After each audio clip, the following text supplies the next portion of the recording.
بسم اللہ الرحمن الرحیم نحمدہ ونصلی علی رسولہ الکریم۔ انڈیا میں جو کرونا کی خطرناک صورتحال ہے وہ ساری دنیا اپنی آنکھوں سے دیکھ رہی ہے۔ وہاں سے ویڈیوز آ رہی ہیں، لوگوں کے میسیجز آ رہے ہیں، ہمارے اپنے ریلیٹیوز کے میسیجز آ رہے ہیں واٹس ایپ پہ کہ بہت زیادہ تباہی پھیلی ہوئی ہے۔ اور جو ویڈیوز ہم دیکھ رہے ہیں، سڑکوں پہ لوگ مر رہے ہیں، وینٹیلیٹر کا انتظام نہیں ہے، آکسیجن کا انتظام نہیں ہے، بہت زیادہ حالات خراب ہیں۔ ان حالات میں ہم اپنے انڈیا کے ان مسلمانوں کے اور بلکہ انڈیا کی عوام، چاہے وہ غیر مسلم ہوں، ان کے غم میں، ان کے درد میں، تو اس بارے میں کچھ گزارشات خاص طور پر انڈیا میں رہنے والوں کے لیے کچھ گزارشات پیش کرنی تھیں۔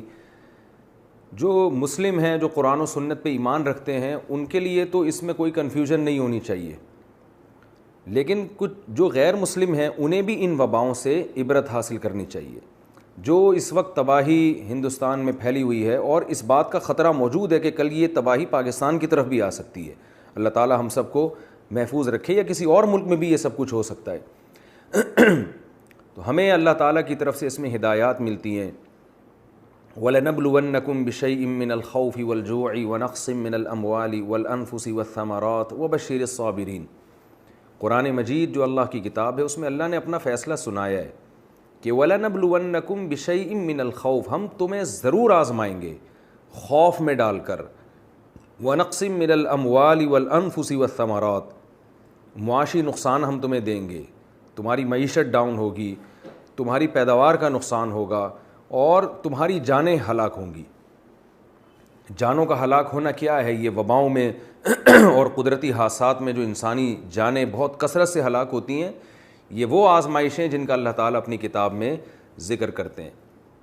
اب ان آزمائشوں میں ہمیں کرنا کیا ہے؟ جیسے یہ بڑی آزمائش ہے کرونا کی صورت میں، جس نے پوری دنیا کو تباہی میں ڈالا ہوا ہے، اور خاص طور پر جو ہمارا پڑوسی ملک ہندوستان جس کرب و اذیت سے اس وقت گزر رہا ہے، تو اس میں کرنا کیا ہے ہمیں؟ اللہ نے قرآن میں ہمیں حکم دیا وَبَشِّرِ الصَّابِرِينَ الَّذِينَ إِذَا أَصَابَتْهُم مُّصِيبَةٌ قَالُوا إِنَّا لِلَّهِ وَإِنَّا إِلَيْهِ رَاجِعُونَ۔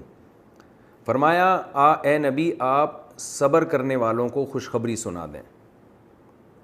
اور وہ کیسے صبر کرتے ہیں؟ جب انہیں کوئی مصیبت پہنچتی ہے تو یہ کہتے ہیں اِنَّا لِلَّهِ، جس نے اس کائنات کو بنایا ہے نا، ہم اس کے غلام ہیں،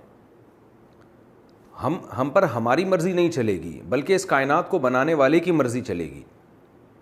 اگر انسان کی ساری چاہتیں اس دنیا میں پوری ہو جائیں تو پھر انسان خدا بن جائے گا۔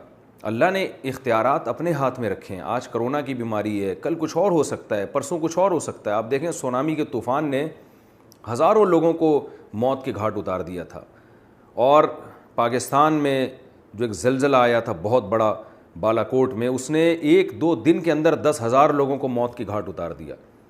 تو یہ طوفان، یہ آزمائشیں، یہ وبائیں، یہ آج پہلی دفعہ نہیں ہیں۔ دنیا ہمیشہ سے ان وباؤں میں اور مختلف دور میں مختلف قسم کی آزمائشوں میں گزرتی رہی ہے، اور اس کی وجہ سے قحط بھی آتے رہے ہیں، لوگوں کی جانیں بھی ہلاک ہوتی رہی ہیں، اور یہ بھی جو موجودہ کرونا ہے یہ بھی اسی کی ایک لڑی ہے۔ تو ہم اس درد میں، اس دکھ میں اپنے ہندوستان کے مسلمانوں اور جو دوسرے جو غیر مسلم بھی رہتے ہیں، وہ بھی انسانیت کے ناطے ہمارے بھائی ہیں، اس غم میں ہم ان کے ساتھ برابر کے شریک ہیں، اور اللہ تعالیٰ سے ہم دلی دعائیں کرتے ہیں کہ اللہ اس مصیبت سے ہندوستان کے لوگوں کو جلد سے جلد نجات عطا فرما، اور جس کرب و اذیت میں وہ مبتلا ہیں، اے اللہ اس بیماری سے، اس مصیبت سے ان کو نکال دے، اور جب تک یہ بیماری مقدر ہے صبر کی ہم سب کو توفیق عطا فرما۔ اور اس میں غیر مسلموں کے لیے ایک سبق ہے کہ یہ دنیا خواہشات کے پوری ہونے کی جگہ نہیں ہے، اب بھی موقع ہے اللہ کی طرف آنے کا، شرک سے توبہ کرنے کا۔